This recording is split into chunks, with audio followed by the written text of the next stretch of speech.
Welcome back. It's Leah. Good to see you guys again. Whenever you want to go through a transformation and change your life, in a way, the process of change is like dying, and your instincts are by design going to attempt to keep you where you are, because when you change and you step into a new reality, it's like you become a new person. Transformation, change, even though you look the same, feel the same, is your old self dying. And the resistance that you're meeting is a natural defense mechanism of your mind and body. It wants to keep you safe. It wants to keep you doing the things that have worked so far, that have kept you from danger, that have kept you in any way clothed, fed, sheltered, belonging to a group in society. You have found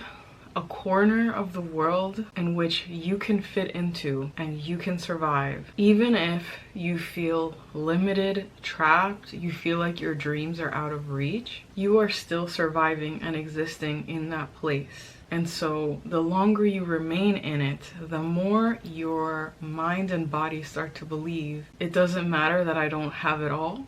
I am safe here. Everything is fine. If I just stay, this is working out for me so far. Whereas to step into a new reality, it's going to mean a letting go of the good old thing. But think about this. When someone is in front of you, it could be the person you love the most in the entire world, you feel pretty normal. Or at best, you feel a closeness, a happiness because this person is around. But if you've ever had a loved one pass away, if you've ever had a best friend or someone you've dated move really far to where you knew that the relationship was going to change, suddenly your mind starts to romanticize the idea of what there was.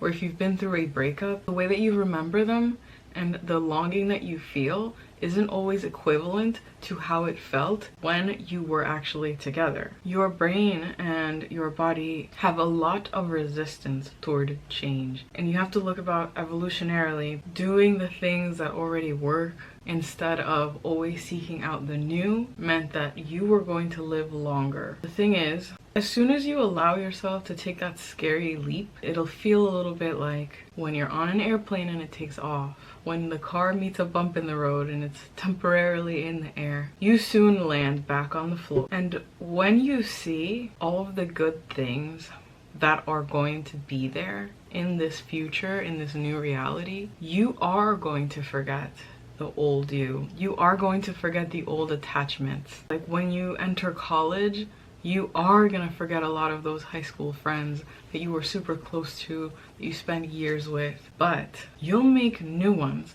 who might even be closer to you. You might get more positive experiences. You might get a closer lifelong friendship with these people. You might even meet the love of your life there because now you are at a different stage and you have more possibility in front of you. Yes, it's scary to accept the change, and yes, you will lose this thing or these things that you feel are extremely precious. But if you go ahead and, despite the little leap that's happening in your chest, in your mind, the bit of anxiety that you're feeling, you move forward anyway, and you just say to yourself, I'm not gonna think about that for just a moment. I'm gonna just see. Just out of curiosity, I'm gonna stop listening and stop thinking about all these things and just go forward with it. What you might find is that it's okay because you didn't realize that what you had back then, once you finally take the leap, is going to be a tiny fraction of the goodness that came from stepping into the new reality, making the life change, saying yes to your real desire. When all you have in your current reality is some neutral, a lot of negatives, and like one or two positive things, those get magnified by your brain because that's all you have. And you start to see like this one friendship, this one positive thing that you just don't want to let go of seems huge because relative to everything else in your life, that's the only thing that you had to look forward to. That's the only friend that really got you. But as soon as you walk into the future, it's going to be so much better than what you possibly imagined because you were small. And when you take a leap, you expand. And this new you in your new reality is going to be able to see that where you were was like 10% of who you are now. And you're going to realize, like, you know what? That one friendship, I put it on a pedestal because that was all I had. It wasn't really as great. It was good, but like, look now. I have 10 more things for the one thing that I let go. And now that I understand this new experience and I let myself grow, I have the perspective to look back and know where I was.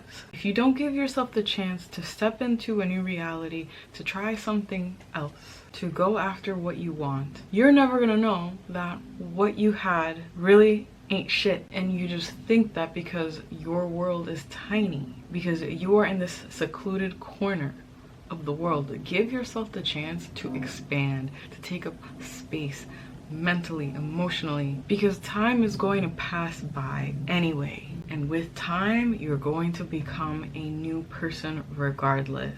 So you may as well direct it in a way that's going to allow you to get the things that you've always wanted, that you've always wondered about. Because otherwise, your entire life is going to just be you in a little corner somewhere, feeling safe until something happens that inevitably is going to force you to change. And then you're going to look back and think, wow, I can't believe I had all of these possibilities always in front of me and I just never bothered to take them. And you're going to end up living with regret. If you don't take the opportunity when it comes, you're going to live in the same place with regret. Inevitably, when things force you to change, you may as well take the chance because you'll feel proud of yourself. And the funniest thing is, when you take a leap of faith and you give yourself the permission to trade away and to surrender your old self in exchange for a new life, for a new reality, when you say, God, universe, I surrender all of these attachments that I have, and you do whatever you need to do so that I am able to step into a new reality. Oftentimes, you step into the new reality and all that changes is that you went from having one friend to 10 friends, from having $10 to $100, from being alone to having a partner. Oftentimes, you think you are losing your old life, but what ends up happening is that just by the surrender alone, it creates this space, this vacuum in space, that suddenly there's a place to bring in everything that you've wanted. And you realize you were living small for absolutely no reason, because you could have had all the things you had and more. Because the new reality is often not just what you're accustomed to, what you did that kept you small, but it's also just adding and adding on top of it.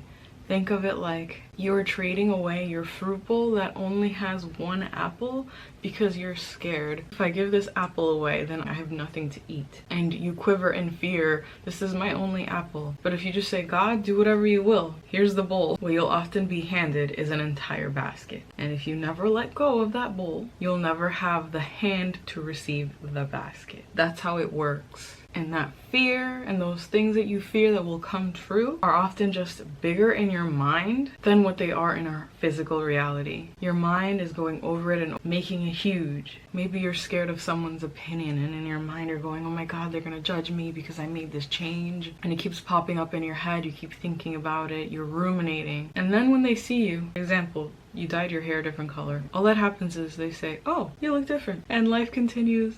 And they walk on by and you're left like, that was it? I spent all that time, all that mental energy fearing a 2-second interaction that I'm gonna get over in the next few minutes, or at most in a single day, and then the rest of my life and all of my reality gets to be exactly what I want it to be, and I am overwhelmed with happiness of allowing myself the things that I can reach. It's really that easy. It really, really is. A lot of the things in life that you want that you don't have is simply because you are not allowing yourself. You're not giving yourself the permission. You're just too attached, thinking you have something to lose. The truth is, you probably have very little to nothing. And the universe, God, is telling you, give me that little to nothing and I will give you this huge tray. Give me that empty bowl with scraps. All you have to do is let it go and I'll give you an entire dish. What you often get when you're afraid and you choose to let go and step into the new reality is simply a magnification of all the good that you had. It's just amplified and then some. So I invite you today to give yourself permission and take the leap. Thank you so much for watching. See you in the next one.